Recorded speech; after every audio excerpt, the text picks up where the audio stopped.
Magandang araw mga kabataan at mga OFWs na nanonood mula sa Saudi, Dubai, Hong Kong o kahit saan pa kayo. Remulla, papalitan na raw ni Trillanes. Walang ya. Badas na ba talaga ang Pilipino kay John Vic Remulla bilang DILG Secretary? Nako po, parang wala ka rin pagpipilian sa dalawang kolokoy na ito, no? Ako si Lan ng hashtag Walk with Lan at sa episode na ito, hindi tayo magsasayaw sa paligid ng issue. Tayo'y tatalakay ng malalim, may facts, data at walang takot. Kasi sa mundo ng politika, ang katotohanan ang unang biktima. Kung kayo'y pagod na sa recycled na drama ng dynasties, sa flood control projects na parang ghost projects, at sa mga interview na mas marami pa sa actual results, stay tuned. This will be a couple of minutes intellectual ride na puno ng critical na pag-iisip. Like and subscribe na at i-bell ang notification para hindi kayo mag-miss ng truth bombs.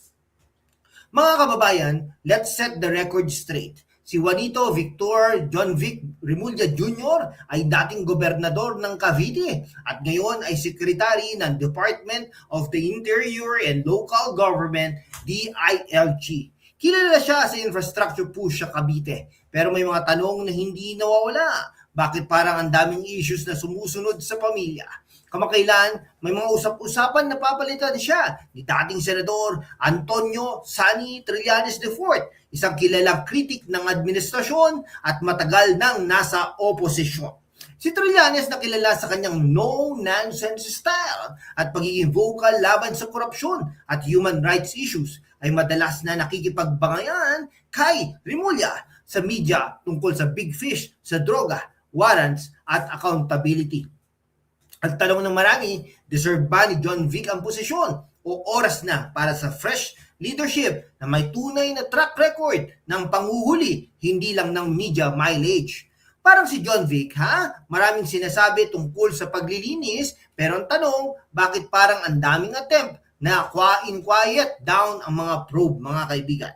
Una, pag-usapan natin ang flood control controversy noong January 2026. Si John Vic mismo nagbunyag na may nag-offer ng 1 bilyong bribe sa kanya at sa kanyang kapatid na si Ombudsman Jesus Crispin Boying Remulla para patahimikin ang investigasyon sa anomalous flood control projects. Sabi niya, tinanggihan nila ito. Mabuti yun, ha? Kung totoo, pero critical tayo, sino ang nag-offer, bakit ganun kalaki ang halaga, at bakit hanggang ngayon parang mabagal ang progress ng sa paghuhuli ng mga tunay na masterminds sa likod ng ghost projects na nagdudulot ng mga pagbaha taon-taon sa Metro Manila at probinsya. Sa isang bansang may climate change challenges, ang flood control ay hindi pork barrel o contractor business. Dapat ito'y life-saving infrastructure. Kung may 1 billion pesos na bribe attempt, ibig sabihin, may malalaking pera na involved at ang nagdurusa ay ang ordinaryong Pilipino na binabaha ang bahay tuwing ulan. 1 bilyong piso para tumahimik. Parang sinasabi na mas mahal pa ang katahimikan kaysa sa buhay ng mga nasa flood-prone areas. Ano ba talaga ang priority, mga kaibigan? Yan, ha?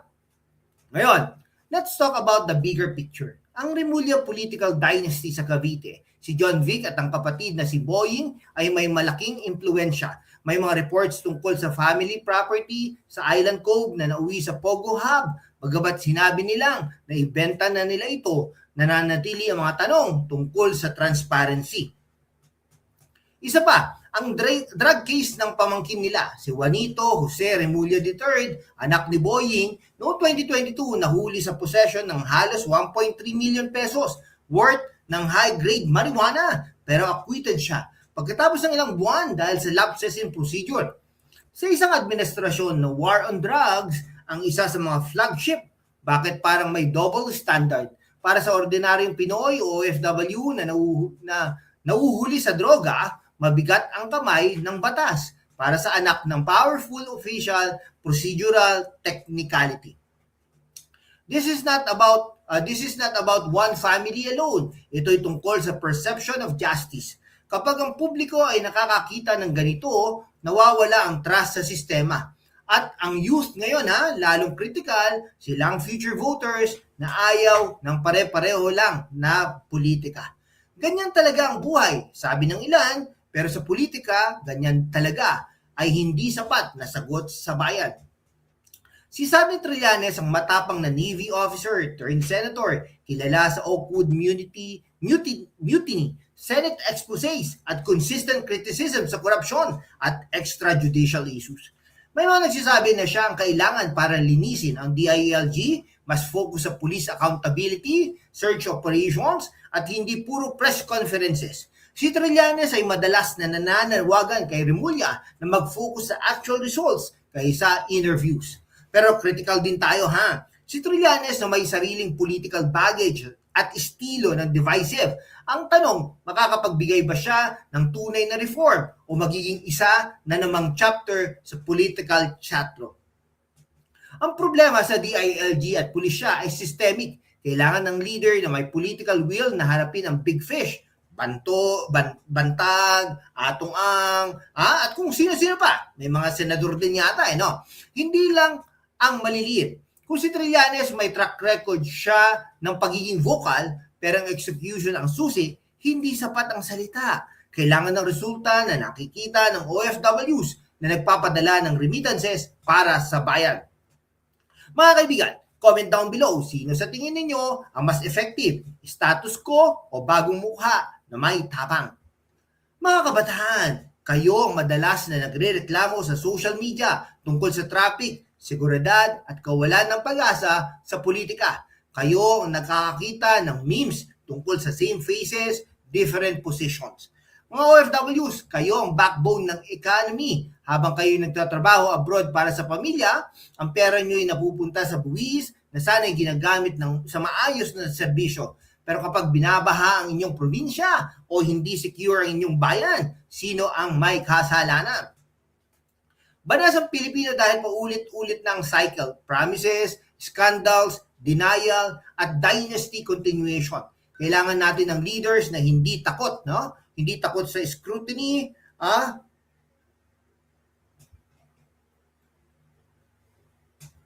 Scrutiny na handa magbigay ng salient transparency at nauunawaan ang totoong hirap ng masa. Mga kababayan,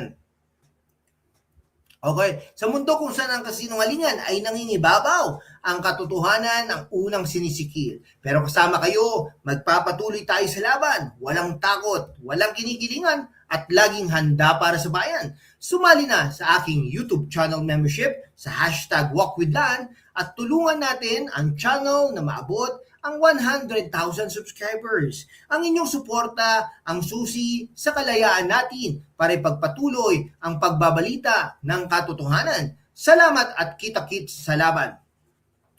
Habang iniisip nyo ang kinabukasan ng bansa, alagaan din nyo ang inyong sarili. Para sa mga kabataan, vloggers at students, wireless earbuds at power banks mula Shopee ay perfect para sa on-the-go content at online classes. Para sa mga OFWs, skincare sets, K-beauty or local collagen at health supplements like vitamin C plus, zinc para sa immunity habang malayo sa pamilya.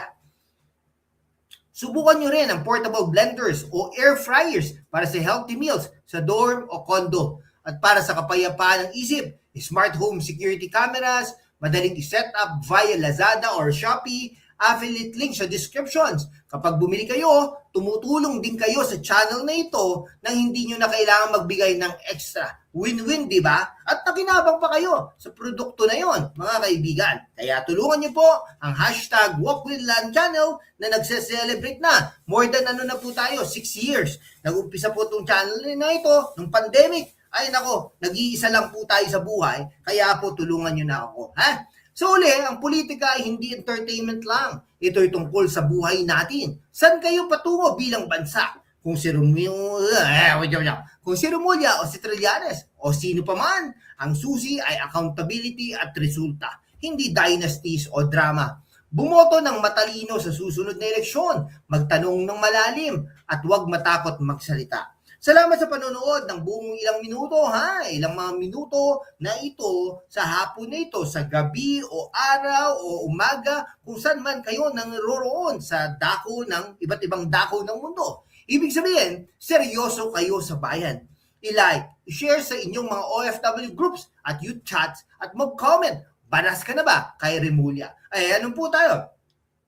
Magto-21,000 subscribers na po tayo. Tulungan niyo po tayo mag-21,000 subscribers. At the same time, magwa-100,000 subscribers po tayo. Maraming salamat po sa inyong lahat. Ha? See you in the next truth-seeking episode. This is Lan from the hashtag Walk with Lan, signing off. Para sa Pilipinas, walang kinikilingan, laging kritikal, paalam at mabuhay ang Pilipinas.